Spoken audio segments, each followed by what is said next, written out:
Sorry, I accidentally ended the last video. Anyway, um, maybe I'll splice this together on YouTube. I don't know if I can or not. No, I can't. So it's just gonna have to be a part two. So Anderson Cooper asks him whether or not Trump could still be an asset, and he says, "Well, I don't know. He could be, right? Even though it's okay. Let me tell you something about Trump.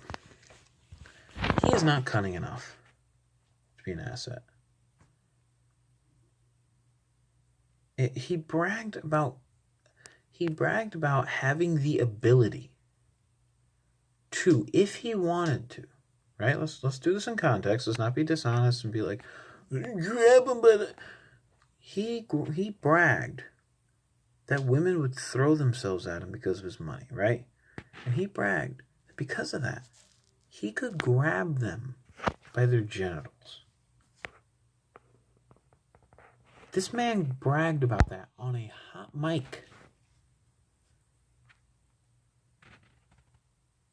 In front of a group of guys.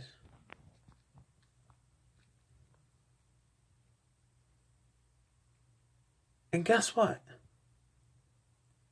If you think that person will be able to keep a big old secret like this, oh, he's a Russian asset, you're out of your mind.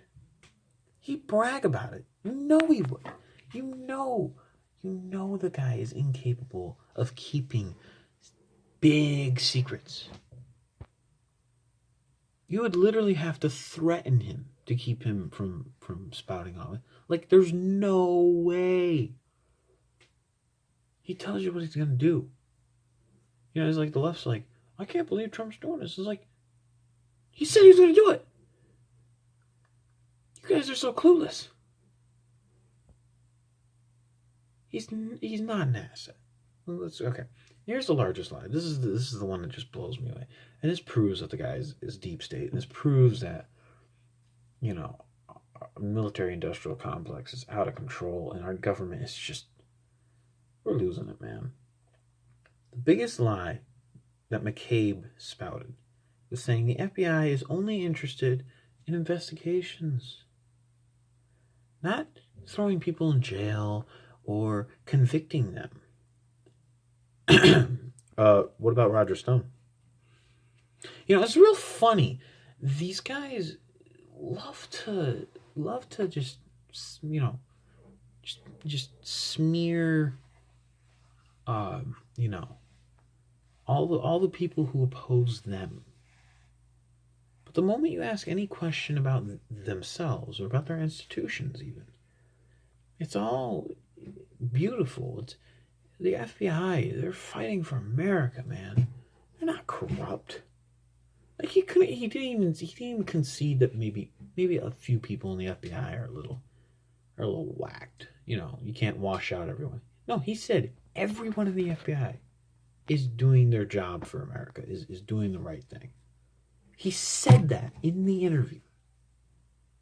If you don't think this is someone who has an ideological agenda, who's willing to do anything they can to protect their own ass, you're out of your flippin' mind. Roger Stone, an elderly man who was at his home in Fort Lauderdale, yes, Florida, with his wife, sleeping, 5 a.m. in the morning,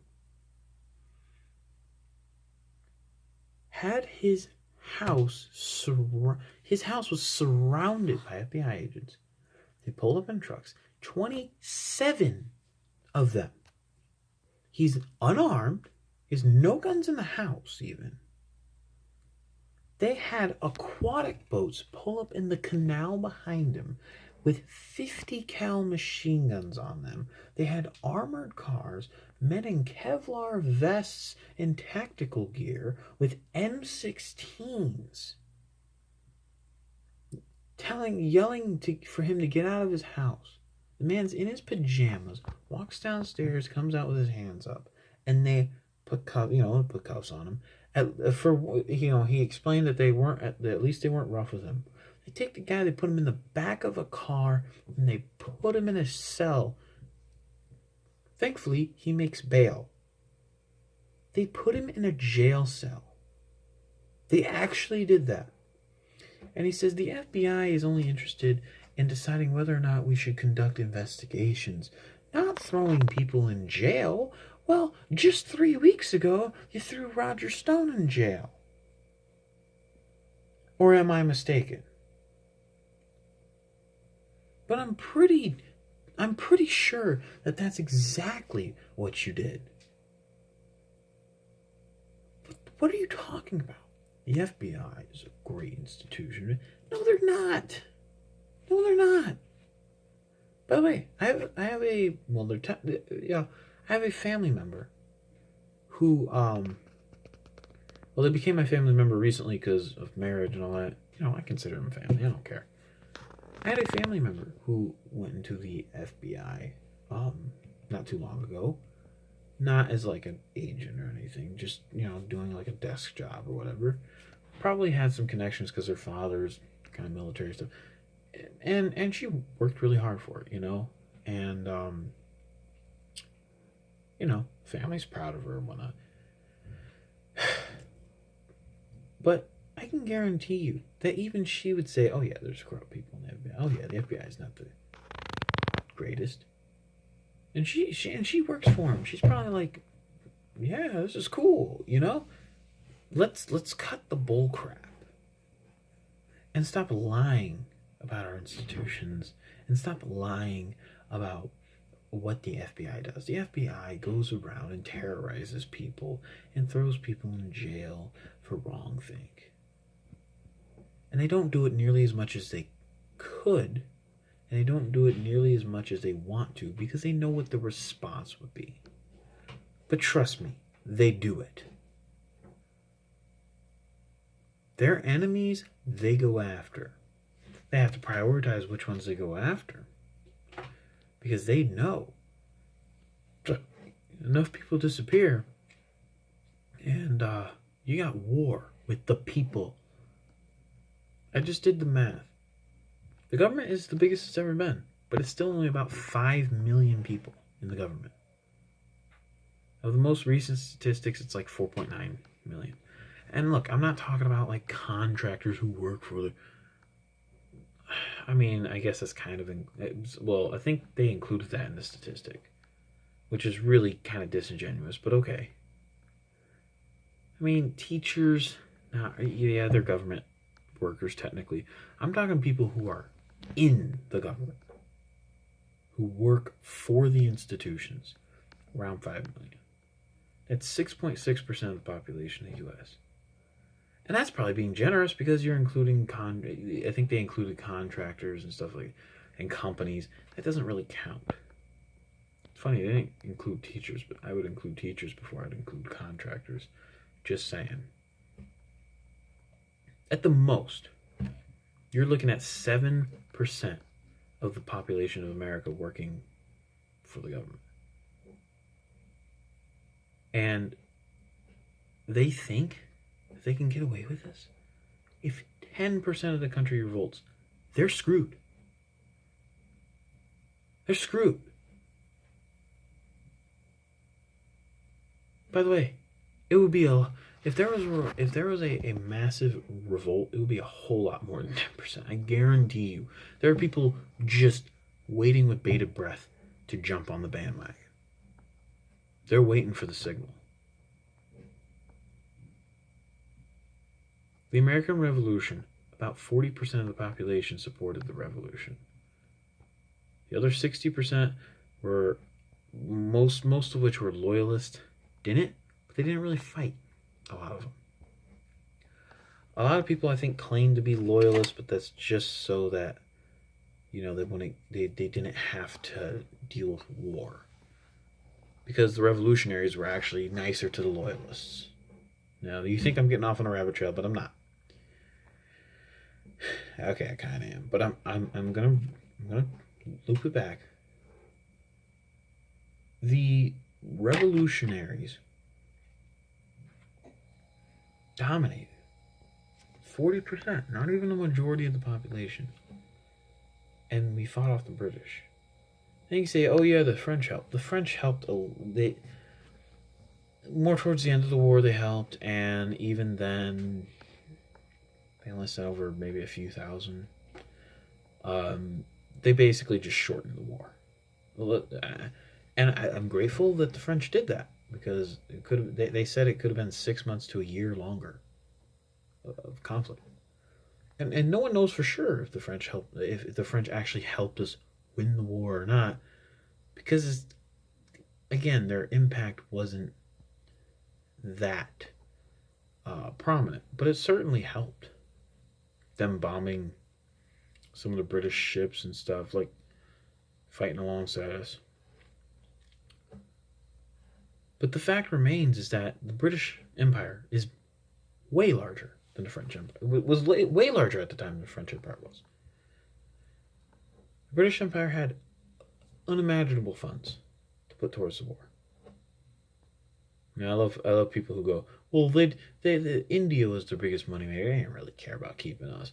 Bull crap. That is historically inaccurate, and I had a teacher that told me that, and I actually believed it for a while, and turns out that's not even close to true.